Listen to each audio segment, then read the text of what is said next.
Talent hunt নিয়ে পরিকল্পনা, দীর্ঘমেয়াদী পরিকল্পনা আমাদের আছে। আমরা এটা দ্বিতীয় ধাপ শেষ করলাম। 10ই মেতে প্রথম ধাপ শুরু করেছি। 15টা ভেন্যুতে আমরা ট্যালেন্ট হান্ট করেছি, 64টা ডিস্ট্রিক্ট এবং 8টা ডিভিশনকে নিয়ে।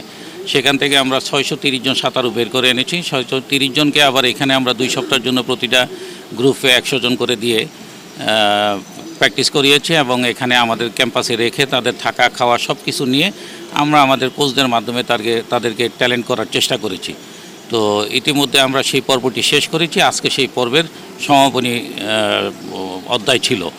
তো আমাদের এরপরে টার্গেট হলো, যেটা আমাদের আগেই পরিকল্পনা করা, সেটা হলো যে আমরা এদেরকে নিয়ে সামনে 2 বছর ট্যালেন্ট হান্ট করব। আমাদের এই পুলে থাকবে তারা এবং এই ক্যাম্পাসে থেকে তাদের স্কুল, ইতিমধ্যে আপনারা শুনেছেন নৌবাহিনীর প্রধান বলেছেন যে নৌবাহিনীর স্কুলে তাদেরকে ভর্তি করিয়ে দেবেন, যেই ক্লাসে ভর্তি হওয়ার দরকার সেই ক্লাসেই উনি অর্ডার করেছেন অলরেডি।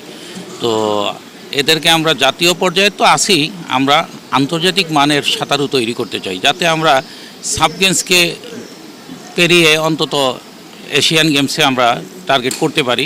সেরকম চিন্তা ভাবনা এবং সেই রকম অবস্থা নিয়েই আমরা তাদেরকে পানিতে নামাচ্ছি।